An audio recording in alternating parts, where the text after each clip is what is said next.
एक हस्बैंड और एक वाइफ की वेकेशन ट्रिप कैसे जिंदगी और मौत के बीच की जंग बन जाती है, कैसे वो एक खतरनाक एडवेंचर के चक्कर में खुद की जिंदगी को दांव पर लगा देते हैं। चलिए देखते हैं। तो कहानी की शुरुआत होती है ग्रेग और हेदर को दिखाते हुए, जो अपनी एडवेंचर स्पॉट पर पहुंच चुके हैं। लेकिन इससे पहले कि वो बोट पर चढ़े, वहाँ मौजूद एक अनजान शख्स उन्हें चेतावनी देता है कि वो जो कुछ भी करने जा रहे हैं वही चीज 1 महीने पहले आए कपल ने भी करी थी। उन्हें भी किसी ने बताया था कि इस एडवेंचर के बारे में, पर उन्होंने खुद के सामने से मौत को आते हुए देखा। तो वहीं उनकी किस्मत अच्छी थी कि वो बच गए, वरना बहुत बड़ा हादसा हो जाता। लेकिन इन दोनों को उस बूढ़े शख्स की बातें मजाक लगती है। इतने में वहाँ पर टकर भी पहुंच जाता है, जो कि गाइड था और बोट का मालिक भी। दोनों उसे अपना अपना इंट्रोडक्शन देते हैं, जिसके बाद वो उन्हें अपनी बोट की सैर करवाता है। दरअसल ये दोनों एक खास किस्म का एडवेंचर करने के लिए आए, जिसमें इन्हें केज में बंद करके नीचे समुद्र की गहराई में भेजा जाएगा, जहां ये अपने आसपास समुद्री जीवों की खूबसूरती को क्लियरली देख सकते हैं। पर हेदर इसके लिए थोड़ी डर रही है, क्योंकि उसने ये सब पहले कभी नहीं किया। ऊपर से जब उसने शार्क का नाम सुना तो और टकर की हैरत अंगेज कहानियां सुनी, तो उसे और भी डर लगने लग गया। पर ग्रेग उसे दिलासा देता है कि कुछ नहीं होने वाला, बल्कि ये तुम्हारी लाइफ का सबसे बेस्ट एक्सपीरियंस होगा। अब ऐसा बोलकर उसने उसे मना लिया। फिर दोनों नीचे गए। कुछ ही समय के अंदर इनके पास हजारों की तादाद में शार्क, डॉल्फिन जैसी अलग अलग प्रकार के जीव घूमने लगे, जिनके बड़े बड़े दांत हेदर को डरा रहे। पर धीरे धीरे करके वो इस खूबसूरती को महसूस करने लगती है। अब उसे मजा आने लगा। कुछ ही देर में इनका टाइम खत्म होने के कारण इन्हें ऊपर खींच लिया जाता है। पर हेदर बहुत खुश थी कि उसे बहुत मजा आया था। पर यह आखिरी बार था जब वो खुश थी, क्योंकि अगले ही पल अचानक से टकर ग्रेग के गले में चाकू मारकर उसे पानी में फेंक देता है। बेचारी हेदर खूब चिल्लाती है, लेकिन ये लोग बीच समुद्र में थे और ऐसे में चिल्लाने का कोई फायदा नहीं है। इतनी जल्दी सब कुछ हो गया कि उसे समझ ही नहीं आया कि असल में अभी हुआ क्या है। खैर, इस दौरान हम अपनी कहानी के दूसरी लीड माया को देखते हैं, जो कि एक सर्फर है। कुछ सामान खरीदने के लिए वो ग्रोसरी शॉप पर जाती है, जहाँ उसकी मुलाकात एक मैट नाम के लड़के से हुई। पर वो उसे ज्यादा तवज्जो नहीं देती और बिना कुछ कही बाहर आ गई।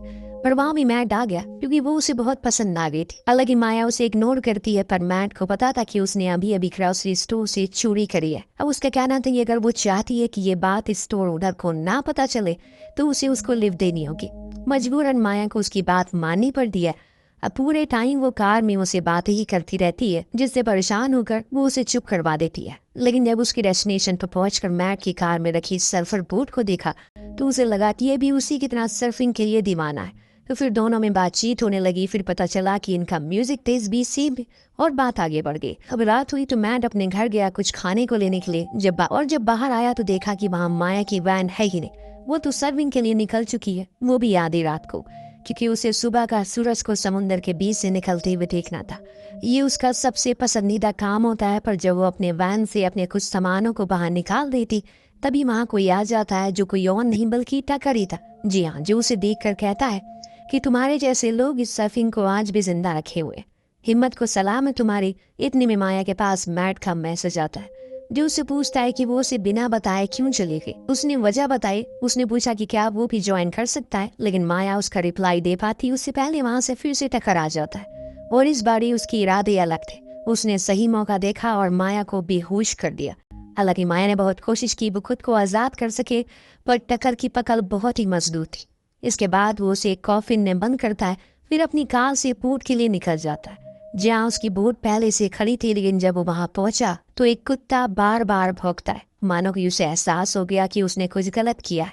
पर टकर कहाँ रुकने वाला था। वो माया को लेकर नीचे आता और वहीं बंद करके चला जाता है। कुछ वक्त के बाद उसकी आंखें खुली तो वो खुद को जंजीरों से बंधा हुआ पाती है। लेकिन सिर्फ वो अकेली नहीं थी। जी हाँ, वहाँ कोई और भी था जिसे उसी की तरह बांधा गया था। बस फर्क इतना था कि वो काफी टाइम से टकर की हैवानियत का शिकार हो रही है। ये थी हेदर, जिसके पति को उसने उसी दिन मार दिया था। जब उसने माया को चिल्लाते हुए सुना तो कहा कि ये सब मत करो, इसका कोई फायदा नहीं है। मैंने बहुत किया, पर हमारी आवाजें सिर्फ उसके अलावा कोई सुन नहीं सकता। जो सच भी था, क्योंकि सुबह होने पर हम ये देखते हैं माया की चीखें मानो टकर के कानों को सुकून दे रही हूँ। इस बीच माया को उसी बेसमेंट के वॉल पर एक और लड़की का नाम लिखा मिलता है, जिससे उसे अंदाजा हो गया कि वो पहली नहीं है। उसके जैसी न जाने यहाँ कितनी आई होंगी, बस ऐसे ही तड़प तड़प कर मर गई होंगी। पर माया सिर्फ हाथ पर हाथ रखकर बैठने वालों में से नहीं। उसने कोशिश जारी रखी ताकि किसी भी तरह करके बेनियों को खोल सके। इतने में वहाँ पर टकर आ गया खाना लेकर, जिसमें पानी भी था। दोनों बहुत ही ज्यादा प्यासी थी, इसीलिए उन्होंने बिना कुछ सोचे समझे पानी को पी लिया।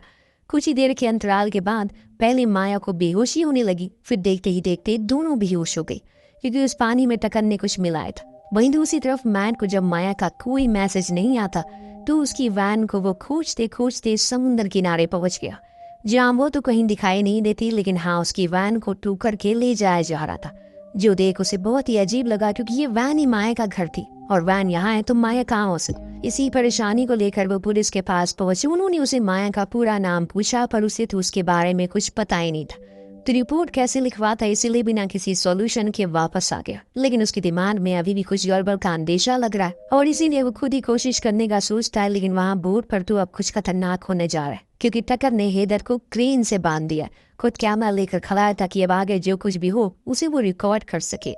पास में ही माया भी एक कुर्सी से मदी हुई थी। जब उसकी आंखें खुली तो उसने देखा कि हेदर लटकी हुई है। वो उसे कहती है कि वो ऐसा ना करे वरना बहुत बुरा होगा, ईश्वर उसे कभी माफ नहीं करेंगे। पर टकर का कहना था ईश्वर तो नीचे रहते हैं जिन्हें वो हमेशा खुश करता रहता है टाइम टू टाइम भोजन देकर, तो उसे ईश्वर से डर नहीं लगता। अब वो धीरे धीरे करके क्रेन को ऊपर कर रहा था, जिस चीज से बेचारी हेदर तो डर के मारे चीखने जा रही थी, चीखे ही जा रही थी, पर रात के अंधेरे में कोई इन्हें कहाँ सुनेगा।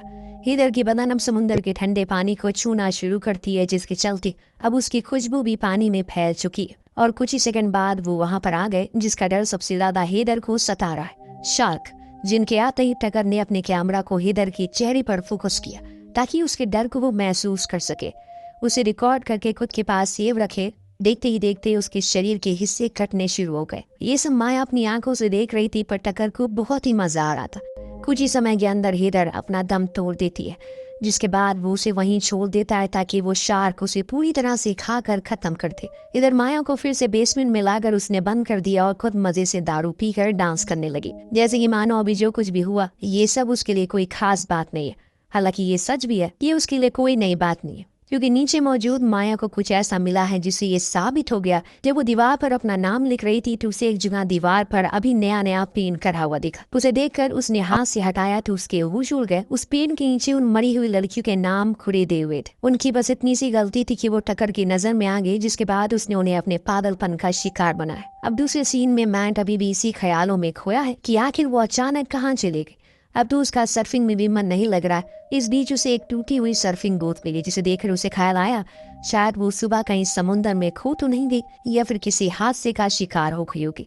यही सोचकर वो खुद को दिलासा देता है और अपने कामों में लग जाता है। इधर बोट पर माहौल बहुत ही ज्यादा तनावपूर्ण है क्योंकि माया को अब कुछ भी समझ नहीं आ रहा है कि वो क्या करे। वहीं ऊपर टकर खाना खाते समय अपनी किसी पुरानी रिकॉर्डिंग को बड़ी ही आराम से देख रहा था और इसके बाद उसने हेदर की क्लिप को उसके बालों के सैंपल के साथ अपने कलेक्शन में रख लिया, जिसमें हजारों डिस्क थी। ये बताने में कोई कसर नहीं छोड़ रही थी कि वो किस किस्म का शख्स है। यहाँ बेसमेंट में माया को पेशाब की बाल्टी मिलती है। उसे एक आइडिया है, क्यों ना इसके हैंडल को तोड़कर वो एक हथियार की तरह इस्तेमाल करा जाए।